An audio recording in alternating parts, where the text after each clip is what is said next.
Good morning and welcome to another edition of Let It Be Known. I am your host, Stacy Brown. Happy holidays, all. I'm Niele Anderson. And of course, we have a lot of headlines to get through today. We have headlines on ICE, Snap, Lizzo, Diddy, and we're going to talk about Trump's growing attack on women. We have that and so much more, Stacy. Lots to talk about.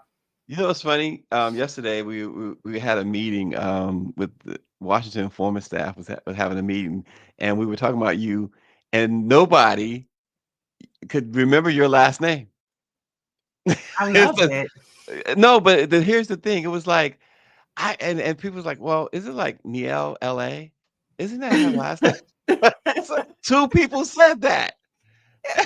that is, you know what, and they say that your name is being talked about in rooms you have no idea. And how about that?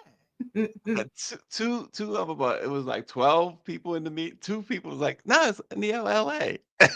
I am an Anderson.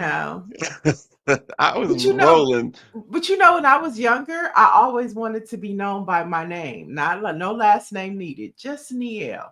Look, That Dr. was Nicole. what I coming out of high school, Niele. That was just it. See, and that well, I think Misha said she's just Niele.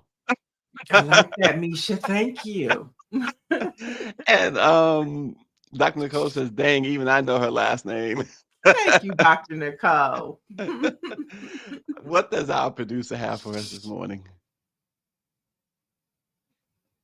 Very plainly as someone who is now in independent media. Independent media has no time for false equivalence. We don't have to insult our audience by pretending that both sides are the same when one side is grounded in truth and the other side is grounded in lies. We don't hand our platforms to people whose only purpose is to distort, distract, and demean. That is a luxury that legacy media might still indulge, but we will not. Because when our rights, our safety, and our humanity are under threat, telling the full story, our story, through platforms that we own and control isn't just important, it is essential. It is survival. It is how we honor the truth and protect our community in a world that too often benefits from our silence. And silence is no longer an option. Cameron Hall. It's amazing when the chains come off, boy. And the chains came off Don when he left CNN. He took a minute, caught his breath, and found his lane, and he's thriving. Yeah, he's thriving. I have my thoughts on that whole situation. I think I'm Uh-oh, gonna keep I'm them a to sip myself. that. I'm gonna keep them to myself. No, I'm glad that Don is finding his space and regaining his footsteps after what happened to him at CNN, and he has been an ally of the Black community. But I just find it interesting now how he's just all in. But at the same time, when you see his team all around him, you see no color. Oh, see? And that's an issue. That is that. See, I'm with you And how when it comes to all that. these Black outlets are lifting him up when there are 10 times more Black outlets that are unapologetically truly Black, and they're not invited to the table. I think that is like that church basement conversation that Black folks needs to have amongst each other. Well, yeah, we see that, and not just in that particular space with Don, but so many others where you see a sea of white and others surrounding the black guy or the black woman. So you got a good point there, but his message though is on point. No, His I message is love well the on way point. he hits. I love the way that he hits the streets. I think that all of that corporate media grooming has made him a great producer in knowing how to be boots on the ground with the people. I mean, I think he has taken that to the next level. And so, I mean, like I said, it's like, I have mixed emotions about the elimination. She has mixed emotions, folks. The lemon nation, you said? He's a lemon heads. I'm a lemon head, and then Tuesday I'm a cherry chain. Oh gosh, okay, there you go. But I think too, the point of one side or the other. See, journalists, and I still like to look at myself as somebody who, and I know I am. I'm just not. I don't. It doesn't matter is it Republican or Democrat. It doesn't matter as long as you are doing the bidding of the people, right? I don't care. But they have put, and Don kind of said it there. They've put people in a spot, journalists in a spot where you got to tell the truth. You should want to tell the truth. And if it makes one side looks horrible, it makes that one side look horrible. And what the red people are doing, the GOP, it's as journalists, you got to report that stuff. And what they're doing is horrible. It's Mhm. absolutely disgusting in a lot of ways what they're doing. So, you know, look, just today I saw Don Jr. got a government contract. His business got a government contract for $600 million. Come on, Yeah. it's too much. So I like what the message was, but I hear what you're saying for sure. Also, this morning, ICE folks is spiraling into dysfunction as if Mm. it already isn't in dysfunction. The Trump administration's rush to hire 10,000 new officers has produced recruits who can't meet even basic standards. Government reports show applicants failing open book tests, showing up with gang tattoos, or even facing criminal charges. In fact, the Daily Mail newspaper found that one recruit weighed 469 pounds and arrived with a doctor's note stating he was unfit for any physical activity, but still got the job as an ICE agent. This is what's Inter- going on with ICE. that's interesting because we saw Hexeth as well as Trump talk about, no oversized people in the military. Right. And so that's just interesting. But I mean, we know half of ISIS clan and alt-right and Mhm. whoever else decides that, I could wake up this today and say, you know what, I'm gonna go put on a mask, I'm gonna order me a ice jacket, and do the work of ICE. And I bet you if I picked up 4 or 5 people and dropped them off at the detention center, they would intake them. I mean, Oh, that is absolutely. just how simple they are right now, and how That is true. dangerous that is, and how dangerous that is. Yep. You're absolutely right. And it's so much, they said dysfunction. I think there's a lot of other words you can you can use to describe it. Orange says that was a 400-pound person. That 400-pound person is an iceberg.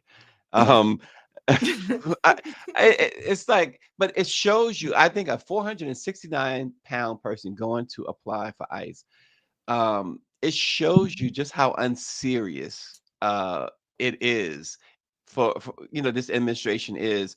And also it shows you that people see that, and they figure as long as you're MAGA, and they're right, as long as you're MAGA, as long as you have, like you said, if you have some sort of clan affiliation, or affection for that type of behavior, you can get the job. And it's funny, like to me, he's considered diversity, equity, and inclusion, right? Because and it's like that they want to have all of these mandates for SNAP. They want to have all these mandates for student loans. They want to have all these mandates for college institutions. But then you have a scenario like this. Yeah. Make it make sense, Trump It plan. doesn't.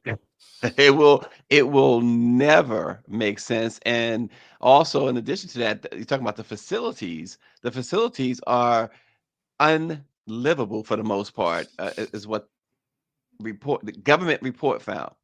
They're Right. unlivable. Yeah, and they Um, do things like leave the bright lights on all night, right? yep, yep, They exactly. they do like war tactics, like what you do when you're a prisoner of war and they want to get information out of you. Yep, They'll leave the lights on. I mean, not just lights, but bright lights on all night. They might play loud music. They're doing, wartime prisoner activity on just, regular, undocumented, regular citizens. It's Yep. horrible. And we still don't know, and no one talks about it anymore. I don't really see anybody talking about it. What happened to those people at Alligator Alley or whatever they called it in Florida? And all the money wasted on it. And then remember, they were building another facility in Florida. Just money wasted. Yep. Yep. This is what they do. Also in this wild, wacky, and certainly corrupt administration, it indicated that it will begin withholding SNAP benefits from recipients in most Democratic-led states starting next week after those states refuse to provide the Agriculture Department with data including recipients' names and immigration statuses. Agriculture Secretary Brooke Rollins said during a cabinet meeting that 29 Republican led states have complied, but that 21 states, including California, New York, and Minnesota, have refused to provide the data which was requested in February. Um, the states don't want to turn certain information over. They've never had to turn over certain information, but they also know that uh, everybody's data has been compromised. So to do this is to compromise even more people. And they know that white terrorists are leading this nation. And Yep. so they're protecting their state and the constituents that live in it. And I'm glad that they are, Hmm. because Trump clan with our information is dangerous. And Very I much think, so. that's the narrative that I would really like to see. We were talking about journalists, and talking about the real things, like white terrorists are running this nation. Yeah. The Klan Yeah. is running the nation. Yep. And like I said at the top, Donald Trump Jr. getting a $600 million government contract again, right in front of your face. More and more corruption. Okay, and then this week, Jared Kushner eating caviar with Putin. Top of the week. Yep. Real estate tycoon. Now he's a worldwide, I mean, in a major way, a major player, because Donald Trump runs the country. So he could told. And so that's something that we saw. We saw Jared Kushner eating caviar with Putin. Well, we saw the headline about the caviar, but we did see him with Putin. But what about all of the other countries he's invading that we don't know about? It's I the always it's go, the press release. It's the press that we don't see, don't as they see. Yep. told around the world. Absolutely. I always go back to the one thing that I agreed this year with Barack Obama that stands out for me, I should say, where he said, "Imagine had I did any of this," and that was early on. That was Yeah. like back in the spring when he said that. But even imagine if Bill Clinton would have. Okay. I mean, it's just. I mean, Right. remember when his wife was trying to get us health care before Obama? Let's not forget it was Hillary Clinton, and they dragged her. It Yeah. was like, you have an Yeah. office to do first lady things.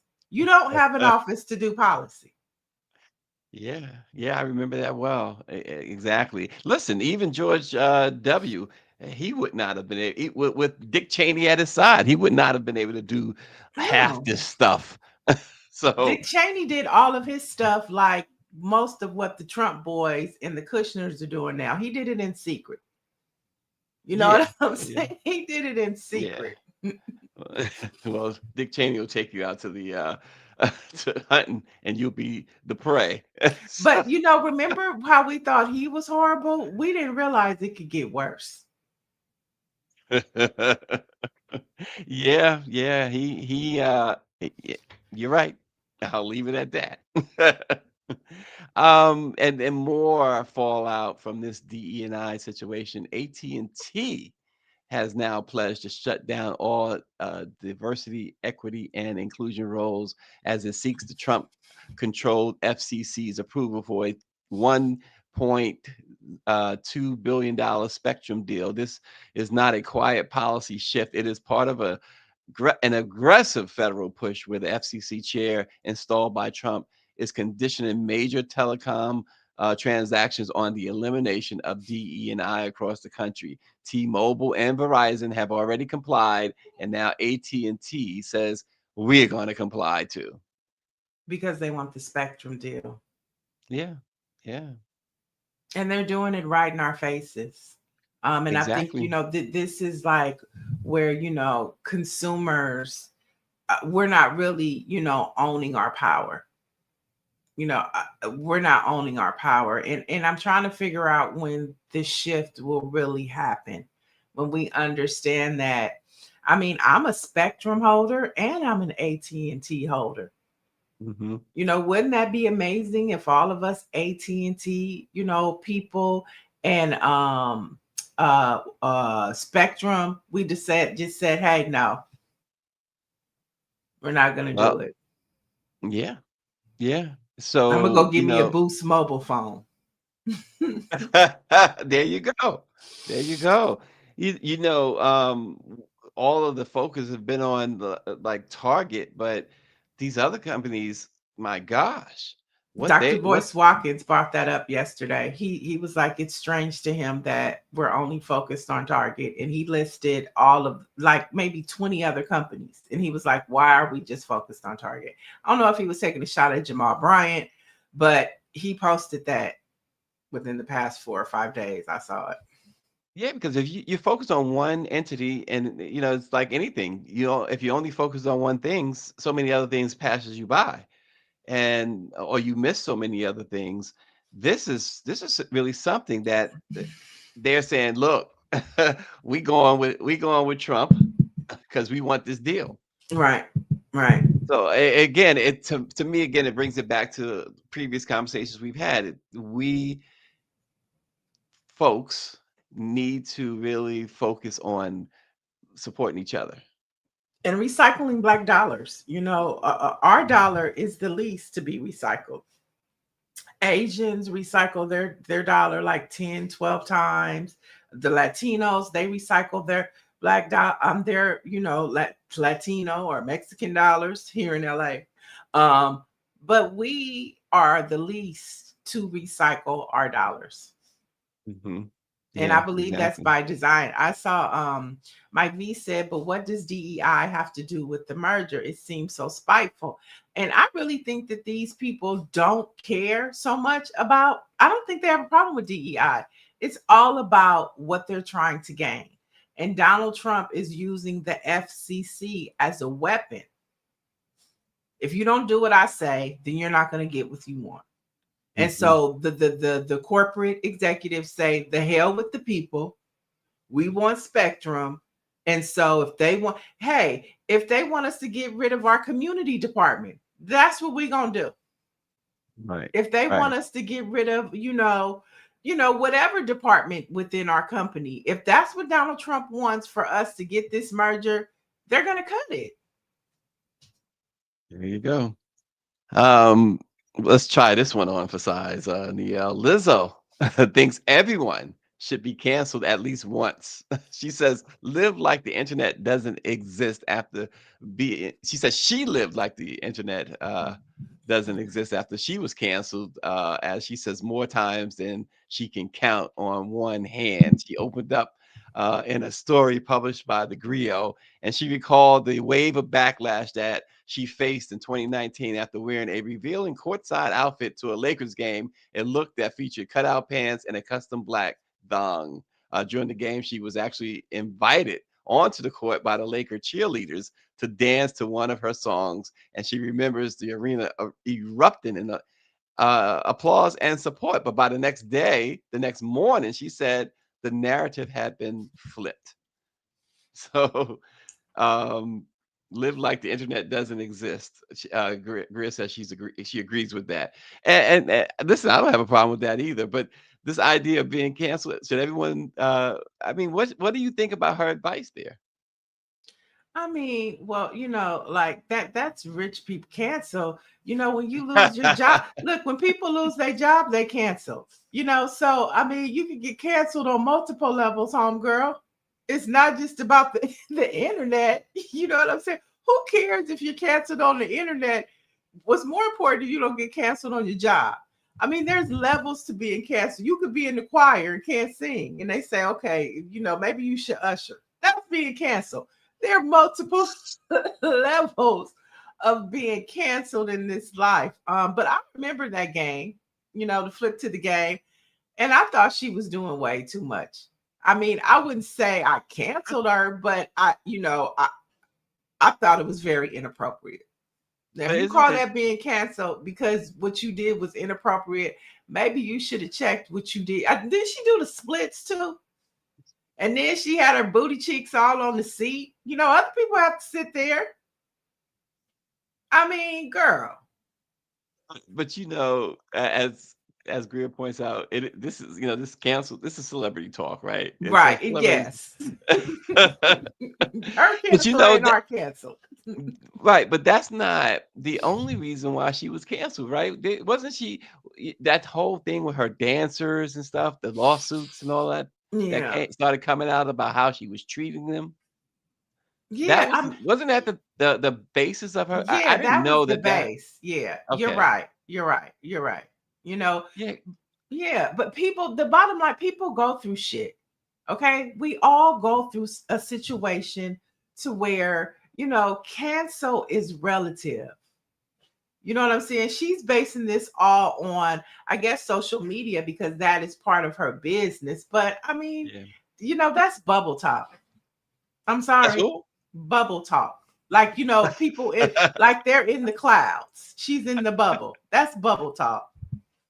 Mike V says when she twerked in front of Kobe and his daughters at the halftime show, she should have been canceled. Yeah, I agree 100%. At least from she that game.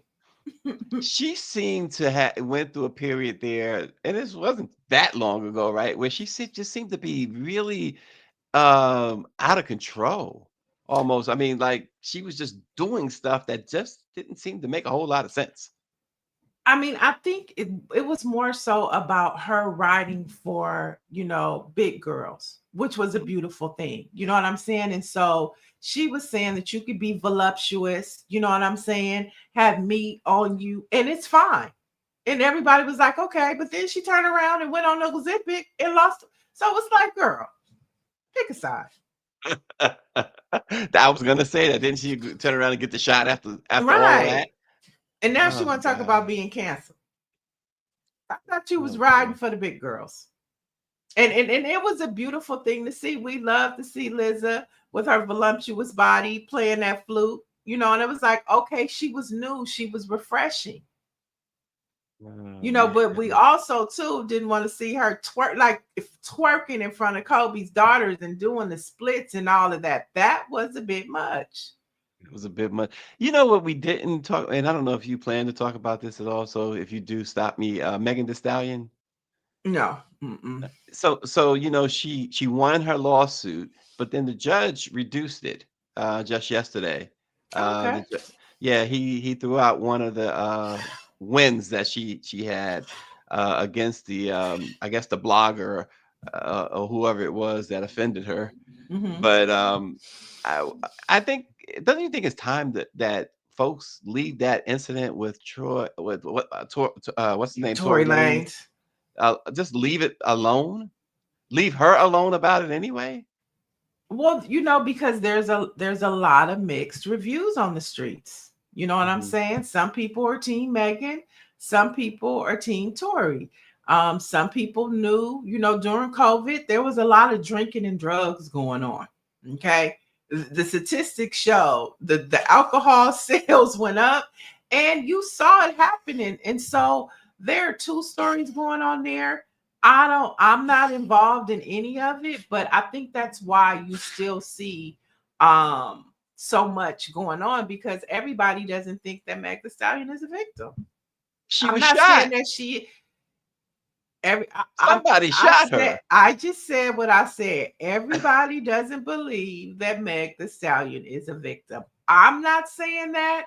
I'm just saying in No, I response to know. what you said about Mhm. don't you think it's time to leave it alone? Mhm. Well, there's a man still in prison who some people believe was scapegoated or railroaded.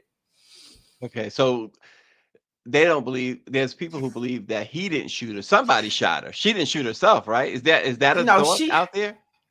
you know, I'm I'm just not trying. I gonna get don't know. involved. They say she had bullet fragments in her feet.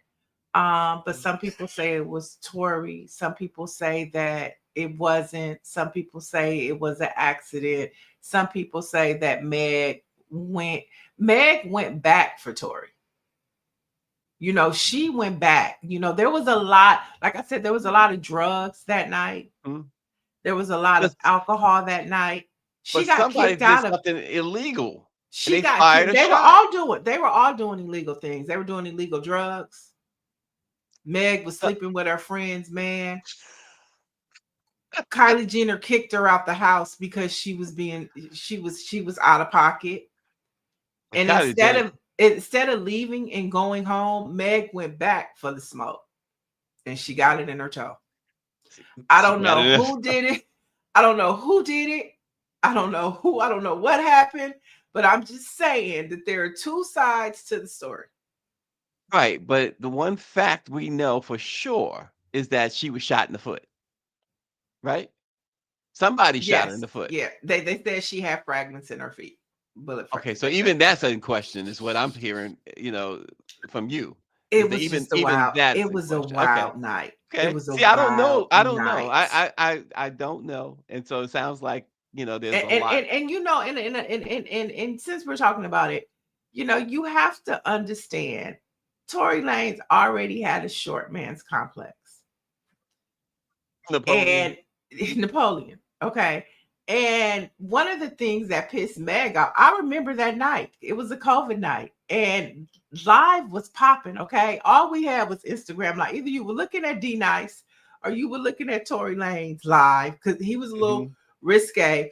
But that night they were loaded, and we didn't realize that Meg was sleeping with Tory.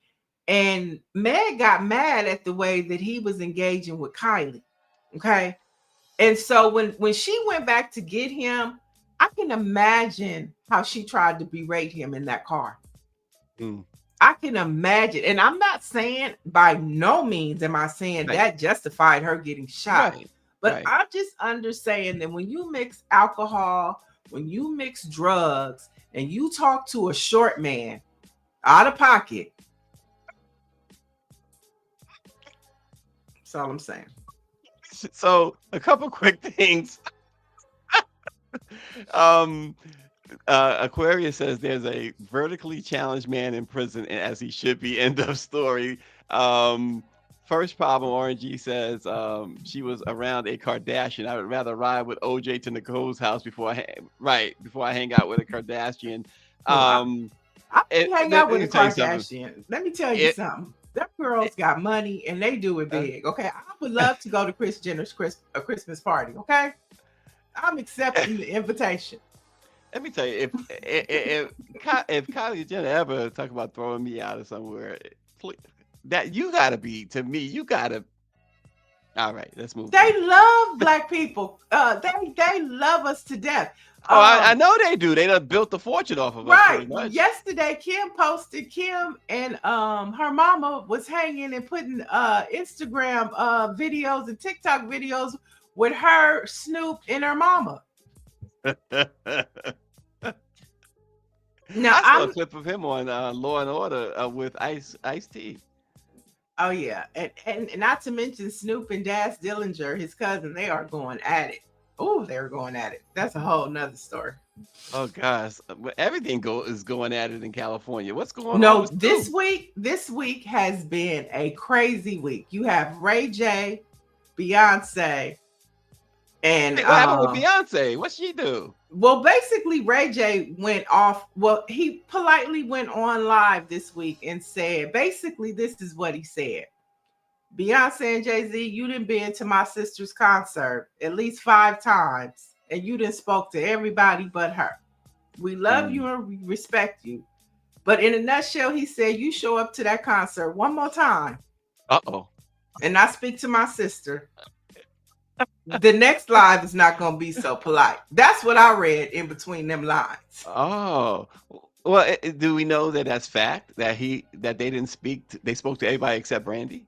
Well, yeah, well, he said it, and he was like, you have to Wow. see the video. Why I would they think do that? I think that the tipping point, I think it was fine. I think the tipping point was the picture with Beyonce, Monica, Kelly, I saw Solange, that. and Patti LaBelle. I I saw think that. that was the tipping point, because at that point it is like you didn't been to the concert and you didn't spoke to everybody. And he even said, don't walk by the dressing room no more and not speak. Yes, that's disrespectful. If they're doing that, that's you gotta say that's disrespectful. But maybe there's more to it. Maybe there's a beef. If there's a beef, even if there's a beef, then why even show up? Well, I mean, I know the other girls are there. I'm hoping that Beyonce, there's a picture somewhere. I don't know, but I don't think Ray J would go live He's and not all there. Come but on I don't now. think that he would go live and knowing that Beyonce spoke. I think that we were all Ray J basically said what we were all thinking. Like, Okay. this is interesting. I don't see any pictures with Brandy. Okay, there's Monica. Where's Brandy? And then another point was how Beyonce was coming to the shows dressed, and that's basically um how Brandy's been dressing at the shows with the suit and tie look. You know what I'm saying? So I don't know Oh what's God, going something's on. going on. I don't know what's going on, but Ray J politely said, "We respect y'all. We love y'all. You guys are our mentors. We look up to you. Why you ain't hollered at my sister? And you Now, didn't been now, to her concert." now, watch. Brandy's gonna make a surprise appearance with Bad Bunny at the Super Bowl. Watch. Yeah. All the drama. Well, if All the she drama. don't speak Spanish, it's not gonna work.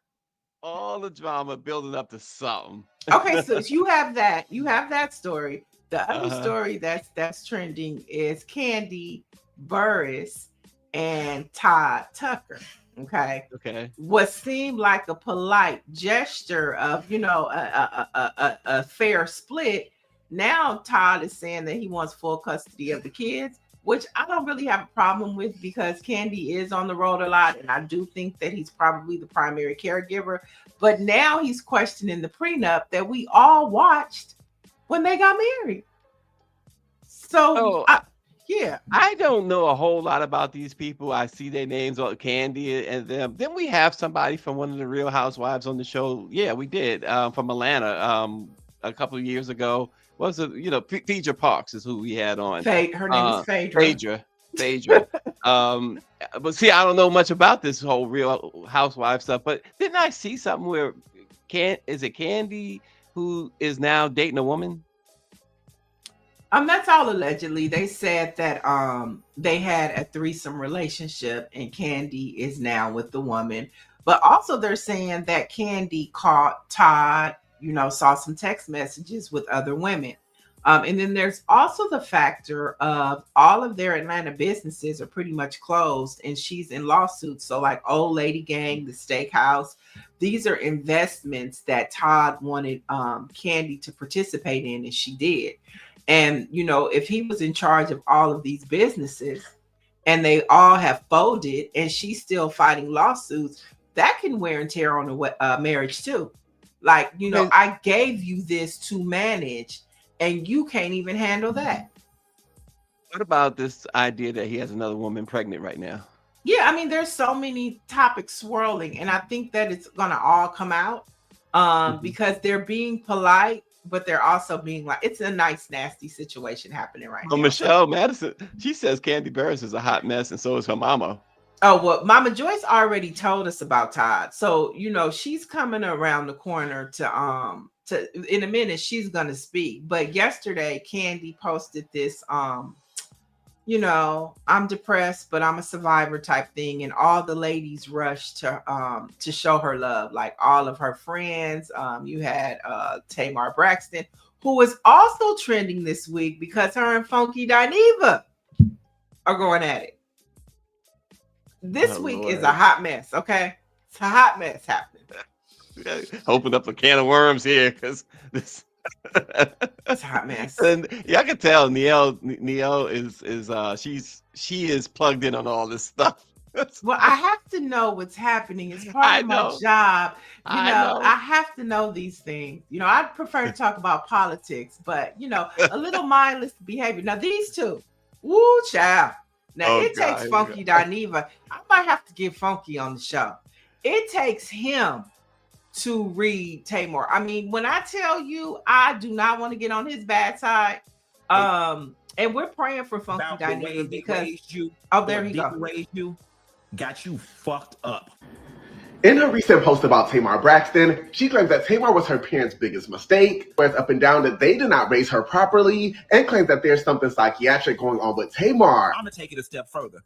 You gotta hear you gotta hear Funky Dineva. But we want to send prayers to Funky Dineva because he did report last week that he does have prostate cancer. Ooh. They caught it in the early stages, but he was still good. processing it.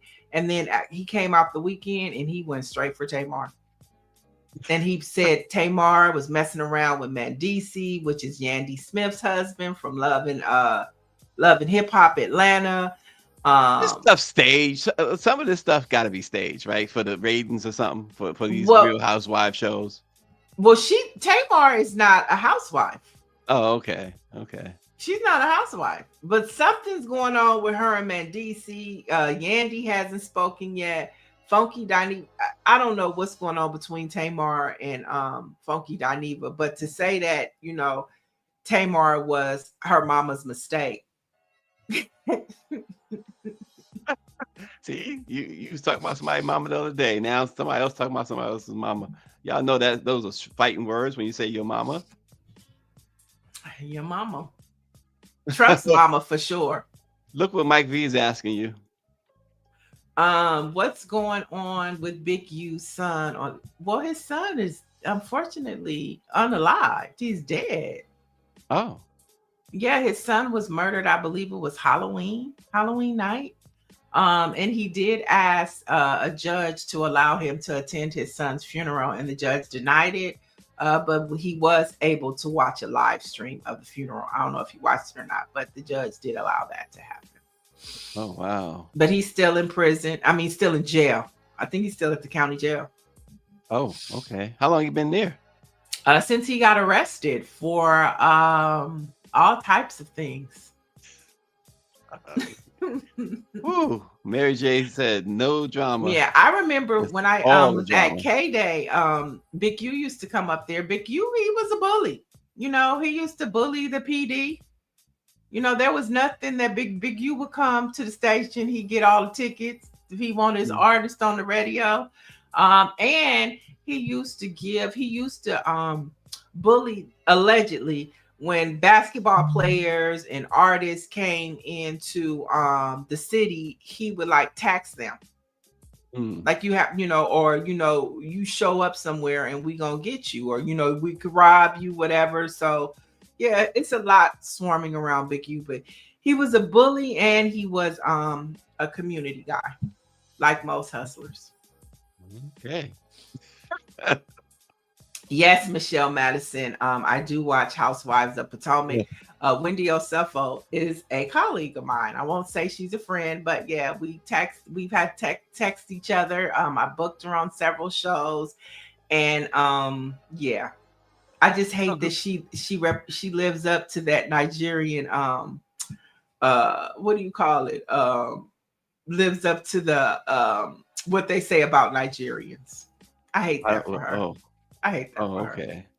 She's a mess, is what Greer says. Greer says they said that going back to Big U, they said he was still in the streets and gangbanging, and then Big U went to the police and they didn't let him go. Well, but like I said, but on the flip side, Big U had a really big community initiative out here, and he funded a football little league. He had his son played for the Chargers. He was a part of the Chargers community outreach, and they would fund a lot of his camps for football players, and he would take the kids to the games and stuff. So, I mean, it was two different sides to him. Good night. Okay.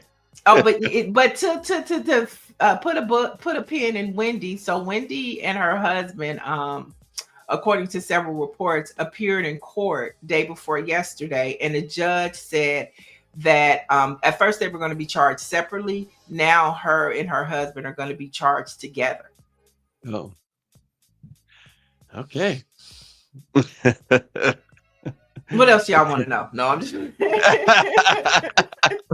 Look at their mug shots. It's like, hey, we all And right. they and so on Sunday's episode of Potomac, I mean, they didn't make Wendy look good at all because her mother was talking about how much money she's spending and get 2 chandeliers and where's my allowance.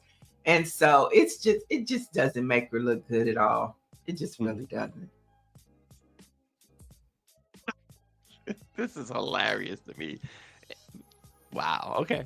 Okay, so I mean, I'm like, should we talk about Diddy now, or should we talk about no? You want to talk about Diddy now? No, we'll get to Diddy in a minute because there's a couple of headlines that are happening of how the Trump clan is, messing with women.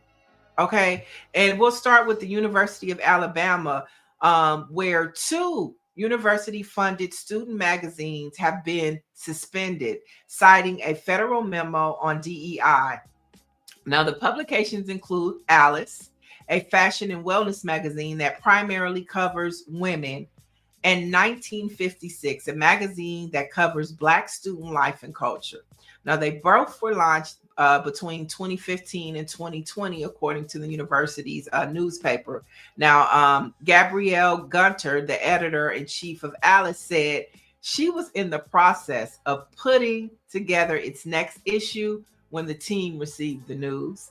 And Kendall Wright, the editor-in-chief of 1956, said she was deeply saddened by the university's decision to suspend the magazine. And this is all, remember, because of the compact that Trump and the Department of Justice said, if you don't adhere to these things and take these DEIs out and not let these students, protest and things like that, then you'll get your funding. And so Alabama is saying, hey, we're going to do what he says. And so now these 2 magazines have been pulled from and suspended from the university. Once again, all you need to know about this clan. And then, you had in another red state. Let's move over to Texas, where the comptroller's office has announced it is removing women and minority-owned businesses from its historically underutilized business program. Okay. Now, the program was intended to give additional exposure to businesses owned by economically disadvantaged groups, women. Now it will be renamed the Veteran Heroes United Business Program, or Vet Hub. Only veterans with 20% or higher service connected to disabilities will be eligible. Again, what it's where we are.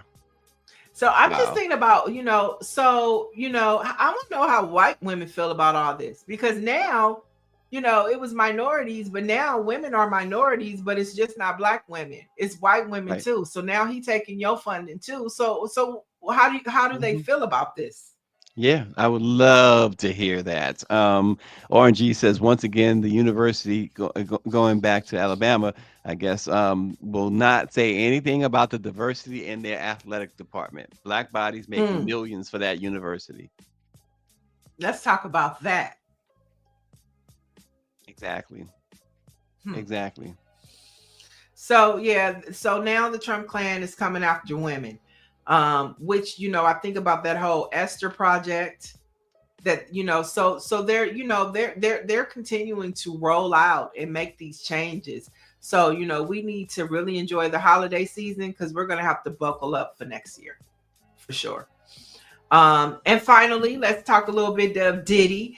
Now, Diddy's lawyers have sent a cease and desist to Netflix, alleging stolen footage appearing in the 50 Cent documentary. In a statement, a spokesperson for Combs accused Netflix of using stolen footage that was never authorized for release. Now, I watched the whole thing yesterday for work purposes, because I did it for work purposes. It was brilliantly done. I mean, well put together documentary. And the footage that they have that he's talking about was footage that was 10 days before. So it was the 10 days leading up to Diddy's arrest.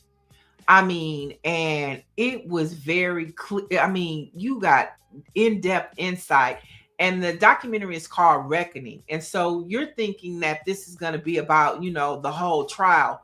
No, this is about Diddy from when he was a backup dancer before he even got to Uptown. And it talked about, the Shine situation. It talked about the Tupac situation. And it basically said that it was Diddy who had something to do with Tupac's death. And when I watched that, I was like, Diddy better be careful, because oh boy, Keefe goes to trial next year for Tupac's murder. I've seen it happen to dudes on the streets out here, to where they'll arrest you for one thing, and then you'll turn around and get a murder slapped on you. So Diddy better be careful. So I want to go back to the footage part of it. And there's a lot of controversy about that. I got a email from attorney Marjorie Messidor, founding partner of Messidor PLLC. And this is what Marjorie says about the footage as far as legal. And they're sending that cease and desist letter. She says that this was footage, like you said, days before his arrest. His team claims that this was stolen or private property. Attorney-client privilege usually evaporates when a third party, like a videographer, is present. If Diddy hired a video guy to document his life, he may have inadvertently waived his right to keep those legal strategy sessions private. So, and as far as NDAs versus subpoenas, she says, even if the video guy signed a strict NDA, NDAs generally cannot be used to obstruct justice or hide evidence of a crime. If Netflix or the producers obtained the footage legally, or if it was subpoenaed, the NDA might be toothless in stopping the release, though the leaker could still face civil liability for breach of contract. But I was wondering, he's talking to his attorneys on the phone. That's the clips I've seen, right? And he's being filmed. He knows he's being filmed. He's got to know. Oh yeah, no, he knows he says that he was documenting it. All of it was being documented. Right. I've saw some videos that was like 50's baby, 50 Cent's baby mama is the one that helped get him the footage. And the Diddy well is dried up. So let me go back to my baby daddy. I know who did the filming. Paul, oh boy, he got the footage. That's one video I saw. But it was well put together. And Netflix said, we're not adhering to your cease and desist. Yeah, it has no merit. It has no merit. And this is what the attorney Marjorie Messidor, she messaged that went out the window with the videographer. And I'm sure that if Netflix felt like it would be an issue, that they wouldn't have aired it. But the fact that Netflix said, sorry, we're airing it. It is well done. Okay. It's like, it's kind of like that Eddie Murphy. By like the fourth one, I was like, okay, we're at the point where everything they're talking about, I didn't see it done. The first two episodes are the ones that I think that will draw you in, like that Eddie Murphy documentary, because it talks about, how Diddy became the person that he was, and even the relationship between him and Biggie, and his relationship with the Crips out here in LA, and the people that helped start Bad Boy Records. I mean, the detail of what was happening inside. I mean, in Audrey Day, nobody cares about what she was talking about. We didn't realize Puffy was that much of a menace. We looked at Suge Knight. We looked at Suge Knight as, the bully. But Diddy was the sneaky one, because he knew how to present himself to us as squeaky clean, the party guy. That's who we want to be with. Suge Knight's the bully. But really, Diddy was just as bad as Suge Knight, according to that documentary. Right. And I was going to say, somebody... I forgot who wrote this, said that after watching the documentary, you realize that, man, Diddy was far worse than Suge Knight. Yeah, nobody could believe it.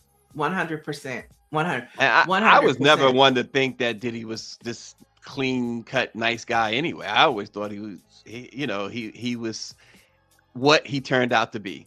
None of this surprises me about him. None of it. By the way, I was laughing because Greer talks about, she knows how broke I am. So she says I can borrow her Netflix account. She said, I got you, bro. But and thinking of 50 Cent, watching it, I was like, this dude really lives the 48 laws of power. I don't know if you've ever read the book 48 Laws of Power by Robert Greene. And he even collaborated with 50 Cent 48 Laws of Power. But the 15th law is crush your enemies totally. And that's what he did with that documentary, because he told Diddy's story better than Diddy could tell it when he got out. You know what I'm saying? He told that, he crushed Diddy with that documentary. So maybe that answers the $1 million question, like why 50 Cent has been such a huge troller of Diddy throughout this and still is. So maybe that's the reason, what you just said. Oh my gosh, he crushed him. He crushed him because he gave us the side of Diddy that we didn't see. And it was told by people like one of the producers. I remember that name back in the day, like on Hitmakers. The co-founder of Bad Boys that Diddy started Bad Boys with. He was telling the stories in detail, like the whole situation of the of when they came back to LA after Tupac's murder. And even the Crips was like, dude, y'all can't just be out here walking like this. But Diddy wanted to come to LA and like, this my city now. And Biggie was supposed to be on his way back to Europe, but he wanted to throw a party to be like, we the top-notch people now. And it even talked about the affiliation from some drug dealer in New York that hooked Puffy up with the Crips because Tupac and them was with the Bloods and Suge. It was things that you never even considered. Well, and Greer is probably, I'm not even gonna say probably. Greer's right. 50 knew he had this project. She says you can't produce a quality documentary overnight. 50 had been keeping people engaged all this time because he knew this was coming. Had to.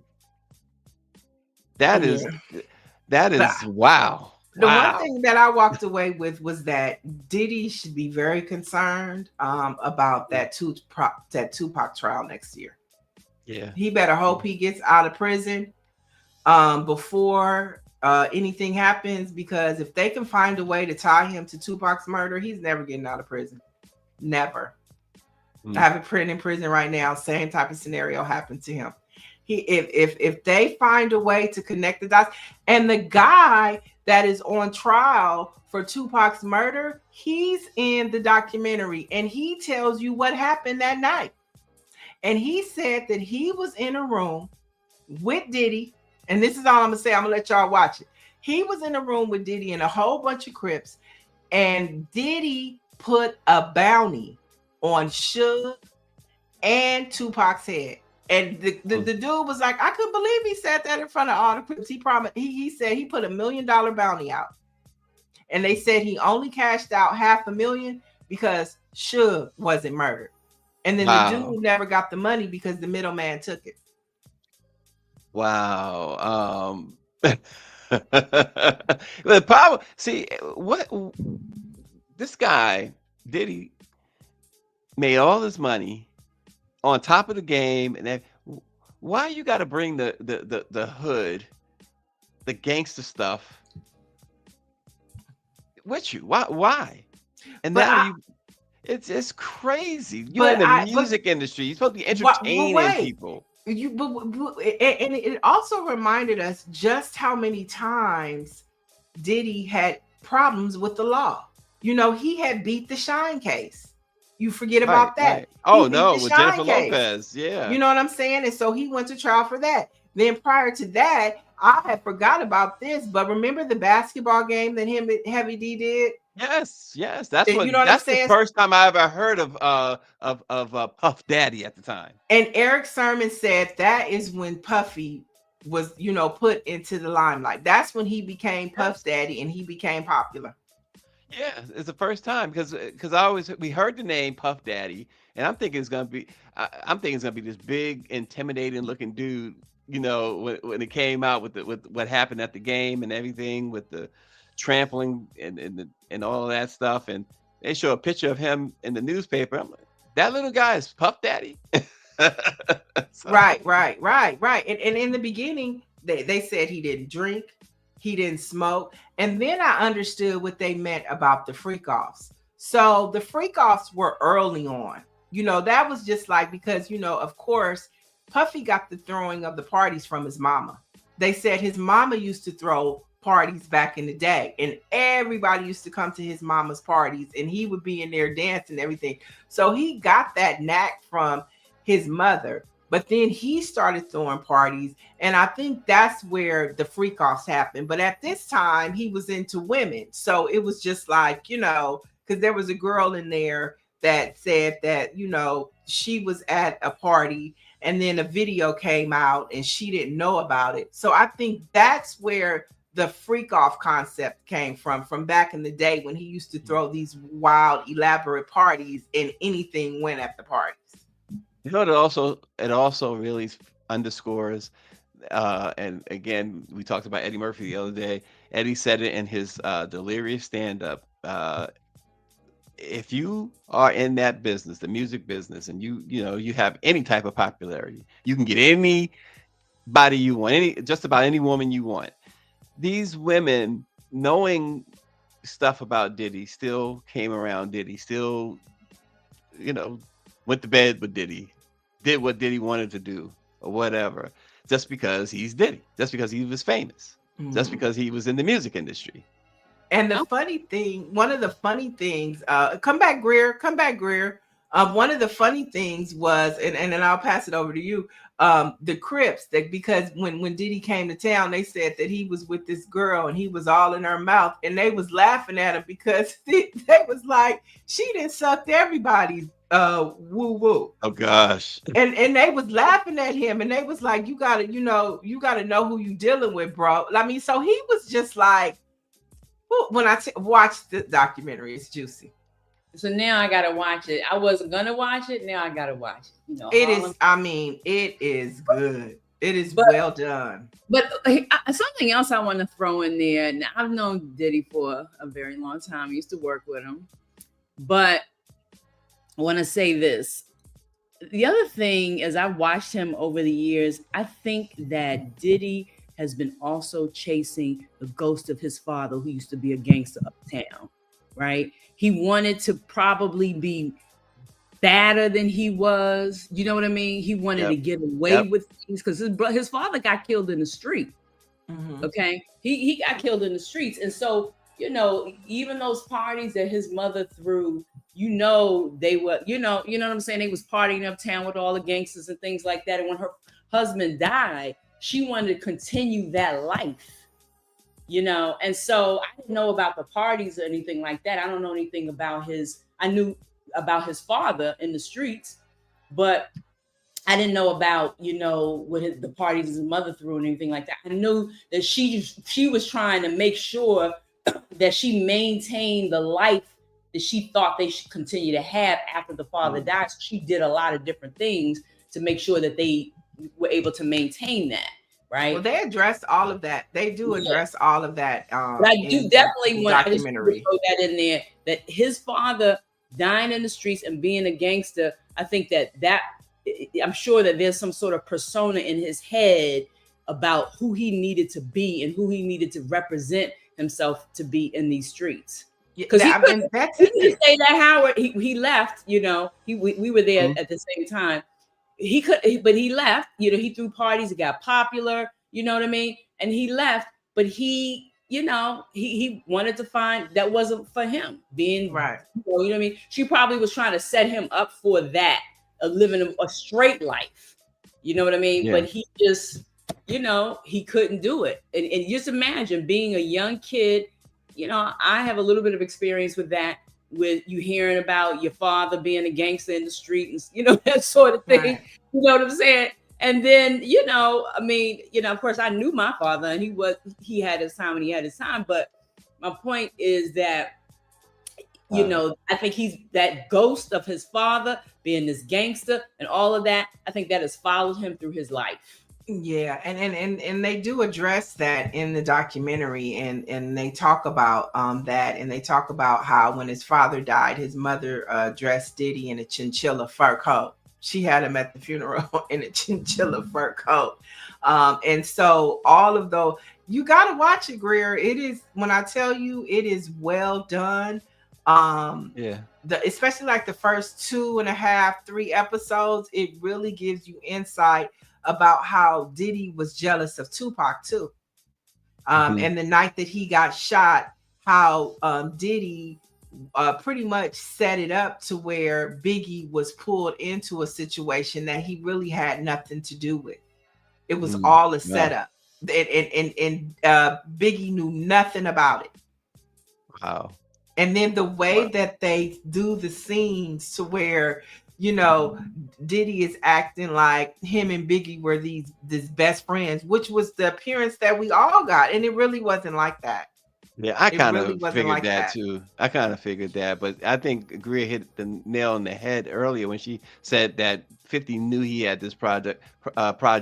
He had been working on it, and he had been keeping people engaged all this time because, you know, you would think that this was just going to be a simple hit piece, Right. and No. that's it. And Reckoning is the perfect title for it, because this wasn't just about Cassie. This was about your reckoning, was this situation because of all the shit that you have done through the years and the people Right. that you have crossed. And even to the fact to where he made Biggie pay for his own funeral. Yeah, I read that. Somebody mentioned that about this documentary that comes out in the documentary. Michelle Madison said, "Neil, Neil, stop. stop. I would stop. Everybody like, don't say nothing else. I know, I you want can't help guys to go yourself. watch it, because I was so shocked and surprised. I was like, Yeah. this is delicious. Let me pop me some popcorn. She got the popcorn out for it. Okay, we'll move on. I'm gonna let you guys go check that out. We'll talk about it again tomorrow. But the last We'll talk story, about it again tomorrow. we'll talk about it again. I mean, because when I tell you, when Diddy, I mean, even if his kids were to watch that documentary, they would learn some things about their daddy. There's no doubt they watched it. There's no doubt they watched it. It's like, you know, you can't help but to not. His kids watched it. If they know about it, they watched it, right? Come on. Yeah, it is good. Okay, last but not least, there's been a shakeup over at BET. Now, after 23 years, Scott Mills is officially he has stepped down abruptly at that as president and CEO, and Louis Carr, BET's president of media sales, will step in as the new president. Now, if you recall, under Mills, though, the nation has, I mean, not the nation, but BET has grown to BET Plus, to making its own movies, to its own studio company. And so much respect to Scott Mills. And it'll be interesting to see how this new president, Louis Carr, who's been around with BET for a while, takes over and leads the corporation under one of Trump's buddies, who now owns CBS and Paramount. So that'll be interesting to see how that shapes up. Yeah, I wonder if they'll bring back the award shows, which they don't need. Oh, to. you mean I'm just Soul wondering. Train and the BET Hip Hop Yeah. Awards? Because Right. the BET Awards hasn't gone anywhere. Right. Interesting stuff. Wow. Shake up at BET. But that, Still not- and that's pretty much how they do it, though. They make the person that they know they're going to get rid of, they made him get rid of all of that. Remember, he had to, Yeah. Scott Mills made the announcement. Exactly. And so now the new president comes in and his slate is clean. Yeah. Still not black owned. Black led, but not black owned. I mean, you know, take a win where you can get one. Okay. What else you got? What else you No, got? that was it. That's it? Mhm. As if that wasn't enough, right? Oh God. So I know that RNG's been waiting for this. He's been texting about it, chatting about it. So some Black History facts on this date in 1906. Yes, it is Founders Day. Alpha Phi Alpha was established at Cornell University in Ithaca, New York, where it became the nation's first predominantly African American fraternity. So this is the anniversary of Alpha Phi Alpha, The 1906. the men of black and gold. Happy Founders Day. And in your neck of the woods, the New York Amsterdam News was established on this day in 1909 by James H. Anderson. No relation, unfortunately, or maybe so. I don't know. Now, he started the newspaper with a small investment of only $10 and 6 sheets of paper from his home in Manhattan. At the time, it was one of only 50 Black newspapers in the country, and copies were sold for 2 cents a piece. Wow. The Amsterdam News, boy, yes, in my neck of the woods, you're right. I grew up on the Amsterdam News. That was one of the papers. That was the Black-owned paper that we had to have in our school. And it's still there. It's still thriving. It's still the Amsterdam News that I grew up on. They still do some really good stuff there. Yeah, they really do.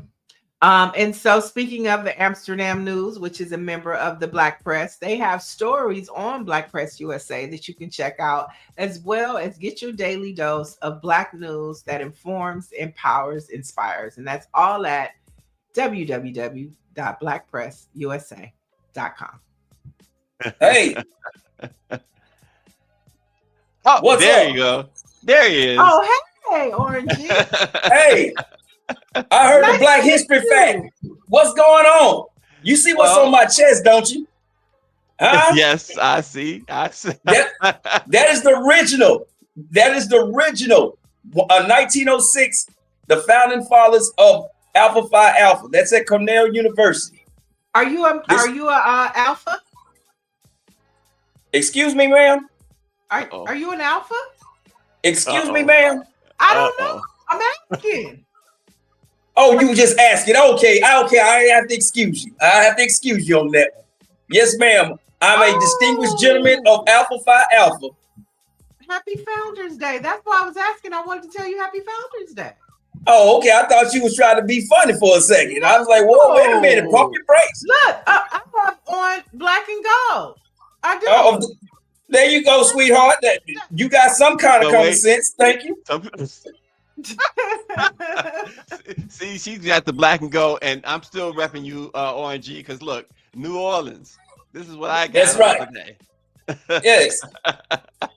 Yes, Hey, it's while we have you, SWAC Sports tomorrow. What's going on this weekend? this weekend. It is the SWAC championship game. Jackson State will take on Prairie View.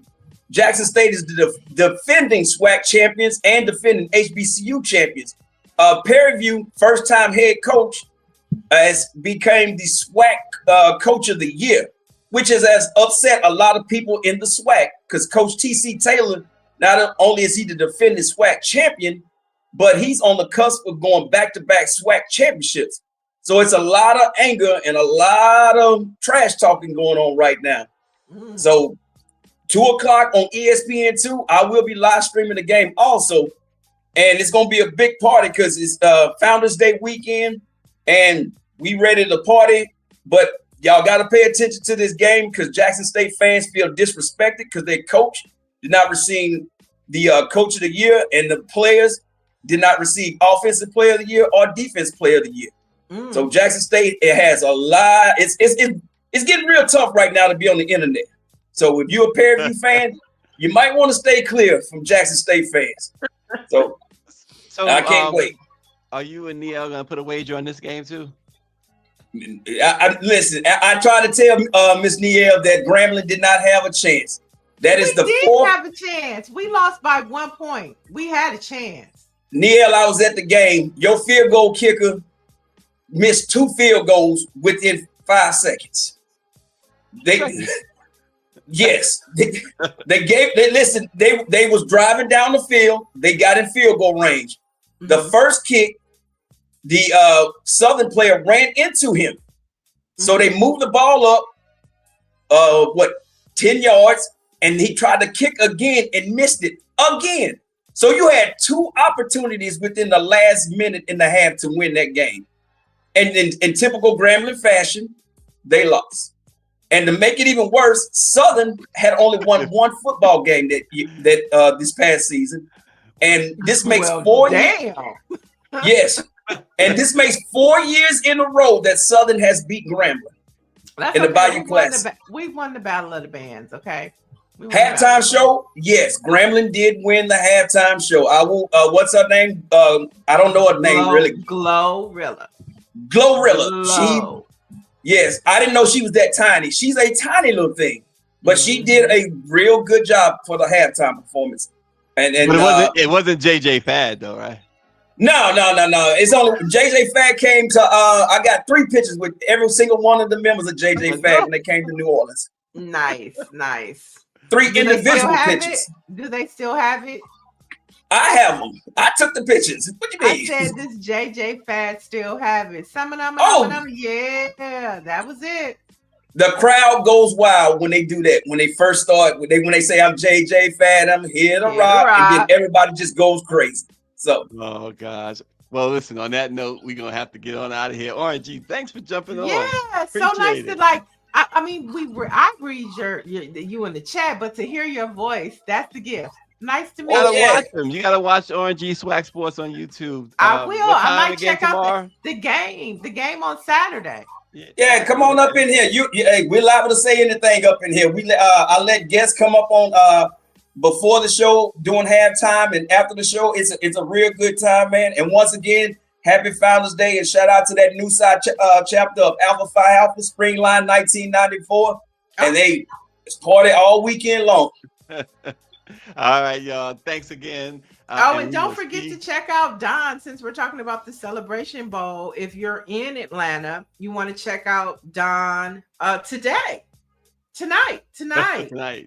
Yeah, with Dr. Wes Bellamy and Dr. Jamal Bryant. They're talking about A Time to Yell More Than a Statue, which is Dr. Wes Bellamy's documentary about the tearing down of the Charlottesville Robert E. Lee statue. So great conversation. If you're in Atlanta, go check it out. And it should be a really good time. Sounds like a plan. And Mike V says JJ Fad has a daughter who's a rap artist too. Would be interesting for you to interview her at some point. So you have an assignment, Niele. Hey, let's talk about it. All right. We'll see you guys tomorrow. Thanks for watching. Let it be known.